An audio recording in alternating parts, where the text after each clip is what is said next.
So, TED is about ideas worth spreading, right? So I got one for everybody. Stop dreaming. It doesn't really sound like an idea worth spreading, does it? I mean, you're not going to tell your kid to stop dreaming. But what if what you're supposed to be doing is something bigger and more beautiful than you're dreaming for yourself? My dream, I wanted to write songs and play them for thousands of people. And clearly this was not some kind of Martin Luther King Jr., I have a dream. His dream was about doing something outside himself, right? It was a beautiful dream for the world. My dream was about me.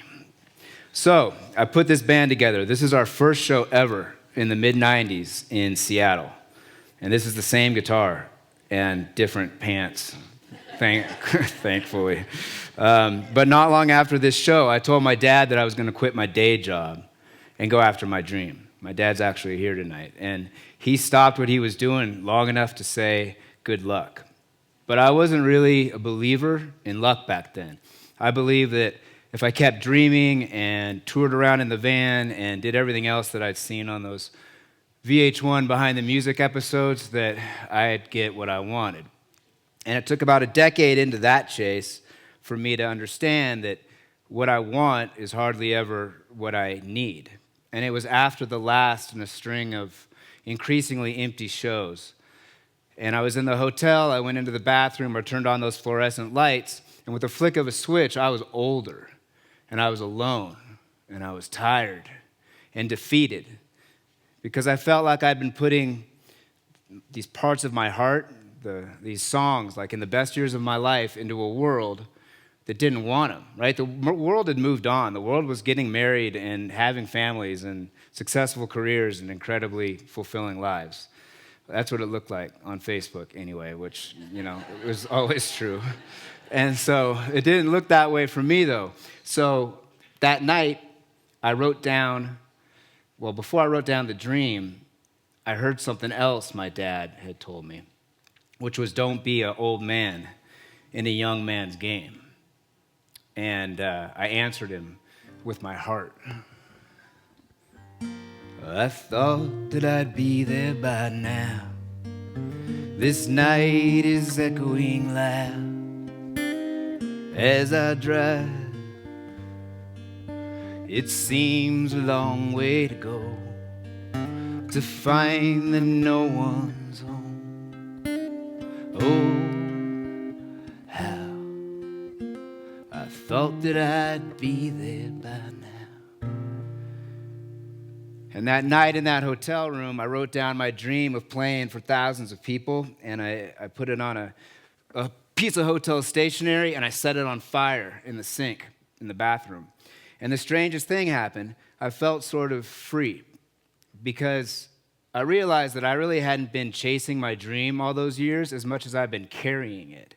And that weight of someday had started to push me down, because that's what these dreams are for ourselves, right? There are expectations of what someday is going to look like and feel like and taste like, which is supposedly better than today.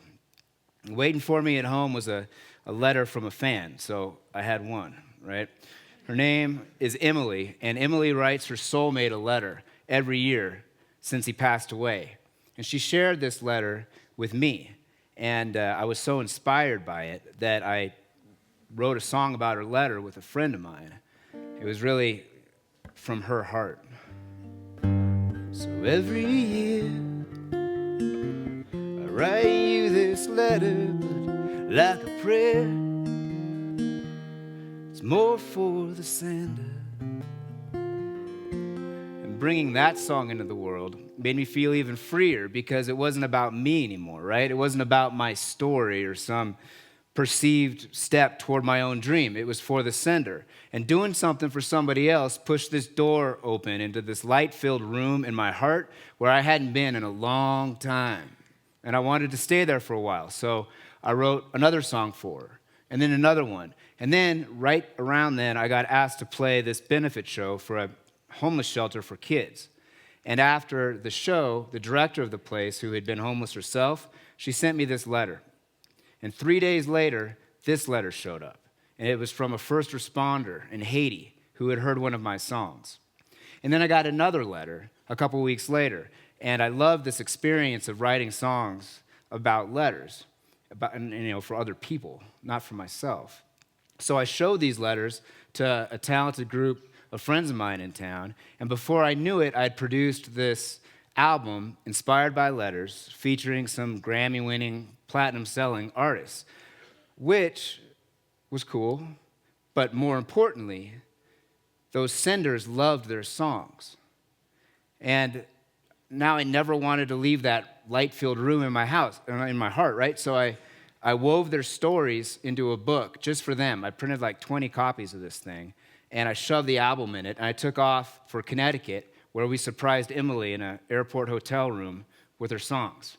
And that right there, like playing one song for one person, it was one of the most direct and purest connections I'd ever had with anybody, right? And then when Emily said that she felt like now that her songs were out there and she could maybe move on because her songs were helping heal other people maybe, that's when I realized that playing one song for one person could be way bigger and more beautiful than my dream had been of playing for thousands.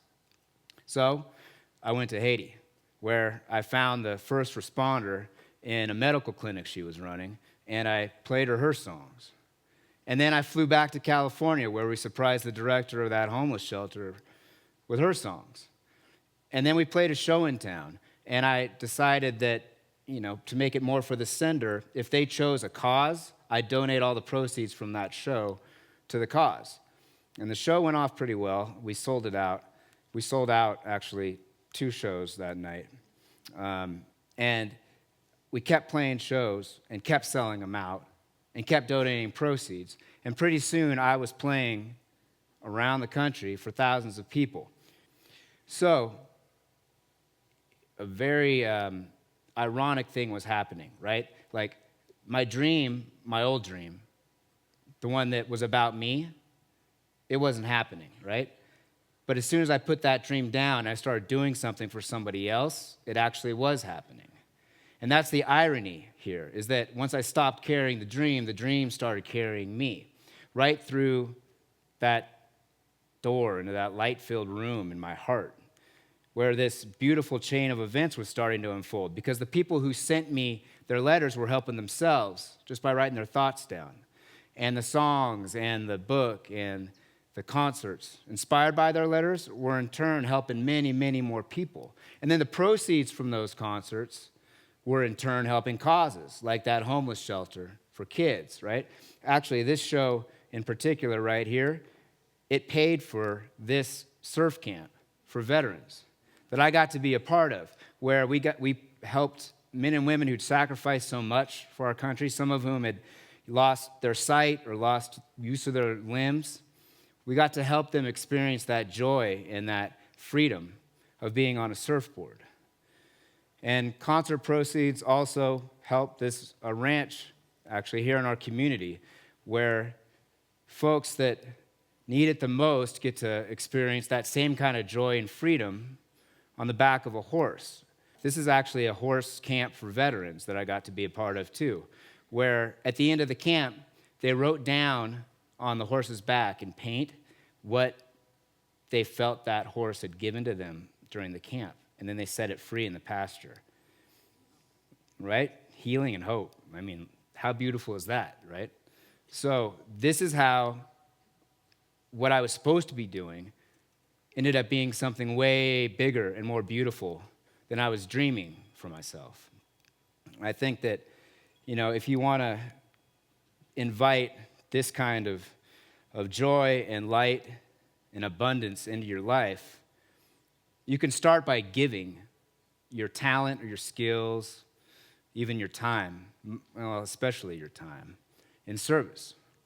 And you might find something beautiful inside yourself by doing something outside yourself, right?